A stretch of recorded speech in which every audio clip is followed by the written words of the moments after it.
Biz hər dəqiqə uşaqla əlaqə saxlayırıq. Hər dəqiqə. Sadəcə birin yarısında, sonra birin yarısından sonra, 1:28-dən sonra zəng eləmişik, cavab vermir uşaq.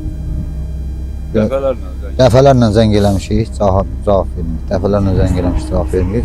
Biz də bildik ki, bu uşaq biri də gəlib evdə olmur.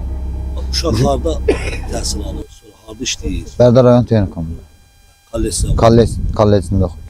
Bəli. Sonra sosial dərsdən sonra harda gedib, praktikaya gedir? Praktikada asan xidmət. Asan xidmət. Asan xidmətdə yarım saat qabaq icazə alıb çıxıb. Padruqasıyla çıxıb. Padruqası ilə çıxandan sonra oturublar orada 15 dəqiqə söhbət ediblər. Yəni görüntü kameralarına görə 15 dəqiqə söhbət ediblər. Kimdən söhbət?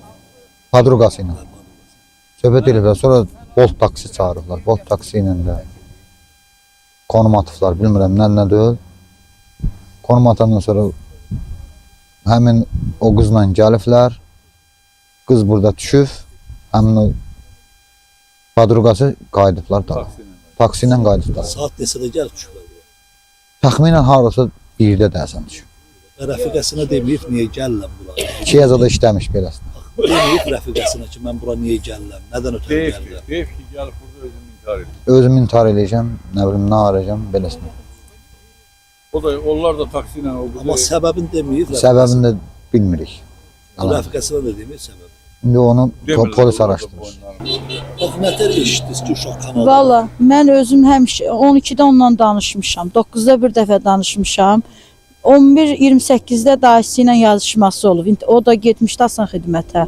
Amma birətən həmişə evdə olurdu. Zağı 2-yə 10 dəqiqə işləmişətən. Zəh vurmuşam, telefondan zəh çatıb, amma açmayıbdı. Təzədən mən onun padruqası Günay, bildim ki, onunla çıxır da onunla. Ona zəh vurmuşam. O da andaman elədi ki, mən onu görməmişəm. Təzədən mən bir də zəh vurdum, yalvardım, dedi ki, yenə görməmişəm. Təzədən 102-ni yığmışam. Ondan sonra polis şöbəsinə gəlmişəm, sonra bilmişəm ki, Günay bunun yanında olubdu. Günay da güya deyilənə görə gətirib düşürdüb. Nətər ölümə gələn insanın yanında padruq ola. Bir buna heç nə, mənə deyir, qolumdan tutdum, dartdım, yalvardım, amma taksi şoförü deyir ki, heç bir şey eləmədi. Sadəcə qapını açdı, o düşdü. Bu da mənə dedi ki, məni şəhərə düşürdü. Mən özüm ona 225 dəfə deyir, düşüb deyir, zəh vurmuşam, telefon açan olmayıbdı. Evdən də normalını səhər-səhər durub, çay içib, qardaşına çay verib, axşam şirniyyət pişmişik. Evdən pul götürüb ki, nə salat demişdim, aynı onları al. Belə heç bir sözsüz, söhbətsiz, heç nə. İndi axtarışlar da gedir, nə bilim, belə. Mən buradan prezidentimizə, Mehriban xanıma, bütün qurumlara xahiş edirəm, mənim evladımın tapılmanda mənə kömək eləsinlər. Quliyev Abdülmanaf Əloğlu. İtmiş, bugün nədir, bizim nəvəmiz 4 gündür artıq yoxdur.